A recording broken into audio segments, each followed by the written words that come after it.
안녕하십니까, 옴쌤입니다. 다가온 면접 시즌 더 효율적이고 효과적으로 대비하실 수 있도록 체크리스트를 6개 카테고리로 더욱 단순화시켜 봤습니다. 이번 영상은 포괄적인 관점에서 대비할 부분들을 겹치는 부분이 없도록 핵심만 정리한 만큼 기존 20문 20답 영상을 활용해서 질문별 준비 상태를 최종 점검해 보시면 되겠습니다. 첫 번째, 최근 이력서 자소서 기반 질문 많아졌다는 점 이미 모두가 잘 아실 겁니다. 주요 경험 점검은 말할 것도 없고 이수교육 자격증까지 꼼꼼하게 준비해야겠습니다. 이외에 전공 선택 이유 생각보다 많이 등장하고 있습니다. 왜 선택했고 해보니 어땠고 어떤 부분이 잘 맞았는지까지 고민해 보시면 좋겠습니다. 그리고 이력서 점검하실 때 직무 역량, 협업, 지원 동기까지 한 번에 정리하시는 게 효율적입니다. 대부분 본인의 대표 경험을 기입하고 있는 만큼 직무 역량과 강점 그리고 해당하는 근거까지 한 번에 정리해서 시간을 줄이시는 게 중요하겠고요. AI를 활용해서 나올 수 있을 만한 질문들 미리 점검하실 때는 항상 예기치 못한 부분까지 나올 수 있다는 점을 미리 인지해 보시면 좋겠습니다.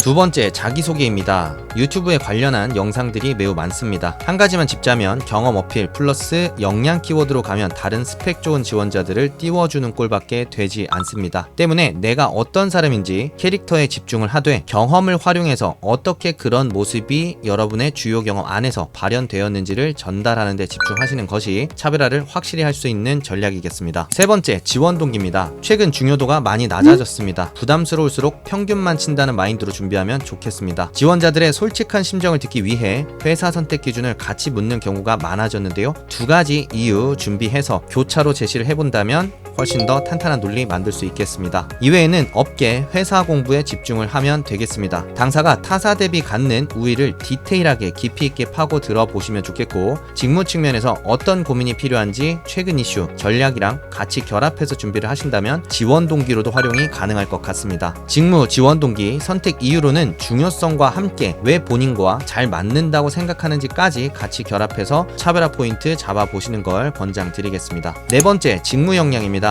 요새는 직무 역량이 뭐냐 잘 안 물어보는 거 잘 알고 계실 겁니다. 구조화된 형태로 꼬리 질문을 활용해서 직접 점검하는 게 트렌드이기 때문에 인턴, 학부 연구생, 공모전, 프로젝트 등등 최대한 세세하게 다 복기해 보는 게 핵심이겠고요. 잘한 부분, 협업, 소통, 갈등, 리더십까지 입체적으로 들여다보는 게 제일 중요하겠습니다. 경험들이 준 의미들이 무엇인지까지 도출해 보는 것도 잊으시면 안 되겠죠. 전공, 교육 이수 부분, 여러분들의 주체성 확인 목적으로 많이 묻고 있는 질문들입니다. 시간 날 때마다 틈틈이 정리해 주시면 나중에 자소서 쓰실 때 전문성 어필할 때도 도움이 되실 것 같습니다. 다섯 번째, 협업, 갈등, 소통 세트입니다. 두관식으로 성과, 결과 어필하고 배운 점, 기여 방안 형태로 얘기하면 되냐고 묻는 분들이 굉장히 많습니다. 하지만 면접관님 질문을 그대로 듣고 질문의 틀에 맞게 답변을 하시는 게 핵심이겠습니다. 준비된 형태로 하게 되면 기본적으로 동문서답에 답변은 길어지면서 면접관님들의 집중력까지 같이 떨어질 수밖에 없게 됩니다. 물어보지 않은 내용이 메인이 아니라 물어본 질문의 답이 메인이다 라는 생각으로 먼저 답변을 해주시고요. 그 다음에 그 경험이 갖고 있는 의미가 있다면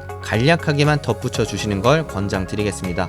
앞서 네 번째 부분에서 언급드린 구조화된 질문 대비에 덧붙여서 당시 상황, 인물, 감정, 관계, 대응 방식 하나하나까지 이 잡듯이 뒤져보시는 게 좋겠습니다. 협업 안에서 리더십, 팔로워십 다양한 관점에서 같이 함께 고민해 보시는 것 권장드리겠습니다. 여섯 번째, 일상입니다. 성격 장단점 다들 준비하는데 대부분 준비하는 성격 장단점 굉장히 진부한 경우가 너무 많습니다. 그래서 듣는 입장에서 가짜 같거나 너무 꾸며진 듯한 느낌이 많이 들게 됩니다. 당연히 어떤 사람인지 온전히 받아들일 수 없게 되고요. 때문에 솔직하게 질러낼 수 있는 장단점 골라주셔야 되겠습니다. 사례도 직무적 사례가 아니라 일상 케이스들을 덧붙여야 귀에 콕콕 박힐 수 있다는 점 생각하시면 좋겠고요. 취미 같은 거 왜 묻나 싶겠지만 평소에 여러분들이 어떤 생각과 성향을, 가치관을 갖고 있는지 확인할 수 있는 굉장히 좋은 질문입니다. 어떻게 즐기고 있는지, 어떤 재미가 있는지 하면서 어떤 생각들을 하는지까지 생각해 보시면 너무 좋을 것 같습니다. 그리고 조직생활, 인생, 미래 정말 철학적이고 어려운 주제들이고요. 여러분들이 가장 어려워할 만한 주제들이라고 생각합니다. 취업 후에 어떤 삶을 살 것인지, 왜 그런지, 어떤 어려움이 있을 것 같은지 더욱 입체적으로 고민, 고찰을 해보시면 좋겠고요. 이 부분은 기회가 된다면 따로 길게 다뤄봐야 될 테마가 아닐까 싶습니다.